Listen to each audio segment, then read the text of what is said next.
আজকের ভিডিওতে শুক্লার কিচেনে আপনাদেরকে স্বাগত জানাই। আশা করি আপনারা সবাই ভালো আছেন। আজ এই রান্নাঘরে অতি সামান্য একটি রেসিপি নিয়ে এসেছি। আজ আমাদের রেসিপি থাকছে সয়াবিনের পরোটা। যাই হোক, আপনাদের এই রেসিপিটি দেখার অনুরোধ রইল।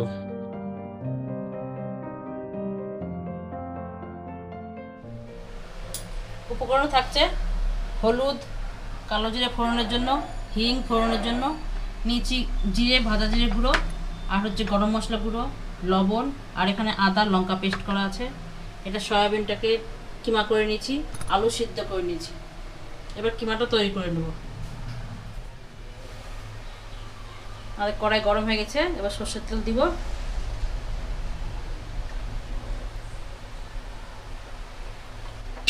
তেলটা গরম হয়ে গেছে, কালো জিরে ফোড়ন দিব।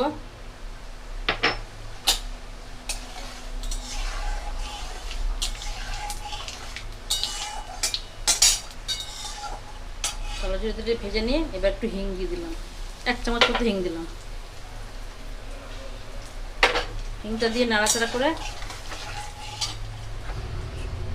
এবার দিব আদা লঙ্কা পেস্ট, হলুদ গুঁড়ো দিচ্ছি, পরিমাণ মতো হলুদ গুঁড়ো।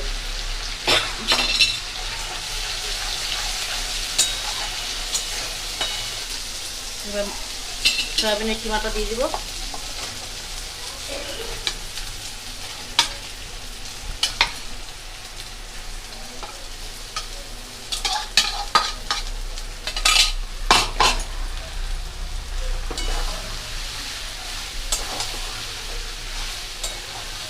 ভালো করে কষাবো।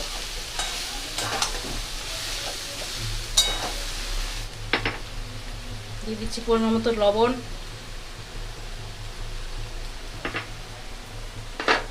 দিয়ে দিচ্ছি পরিমাণ মতো জিরে গুঁড়ো,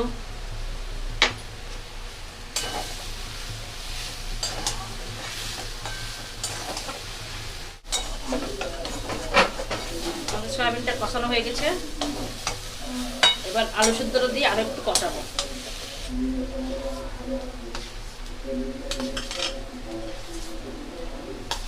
আমি এখানে একটা আলু নিয়েছি, আপনারা পরিমাণ মতো নেবেন। আলু আলু দিলেও চলবে, না দিলেও চলবে, একটু টেস্ট হবে বলে আলু দেওয়া হয়েছে। সয়াবিন 250-300 সয়াবিন আছে। 300 গ্রাম সয়াবিন, 1 পিস আলু দিয়েছি, বড় সাইজের 1 পিস আলু।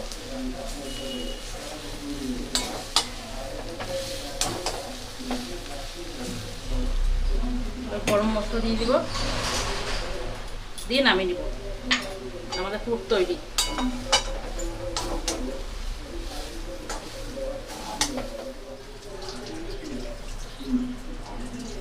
পুর রেডি। এবার পরোটা ভাজা হবে। এখানে 750 মতো মাজা নিয়েছি। মাজার চিনি দিয়ে লবণ তেল দিয়ে মাখিয়ে দেবো। পরিমাণ মতো চিনি দিলাম, 2 চামচ মতো। দিয়ে দিলাম 1/2 চামচ লবণ।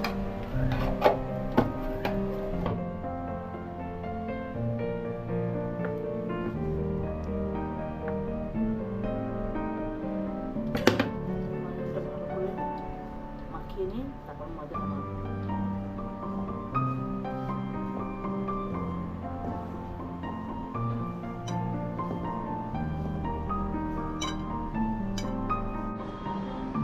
মাজাটা আমার মিক্সড করা হয়ে গেছে, যখন দলা হয়ে যাবে তবে জানতে হবে মাজা মিক্সড হচ্ছে।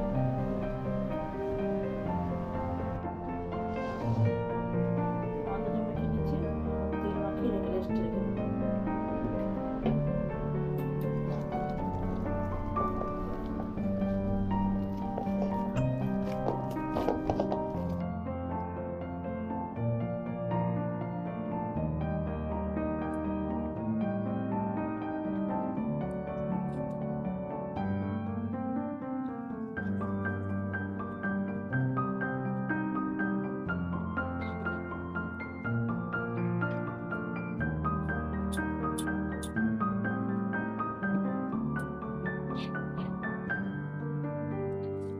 রুটিগুলো এভাবে বেলে নিয়ে পুর দিয়ে দেবো মাঝখানে।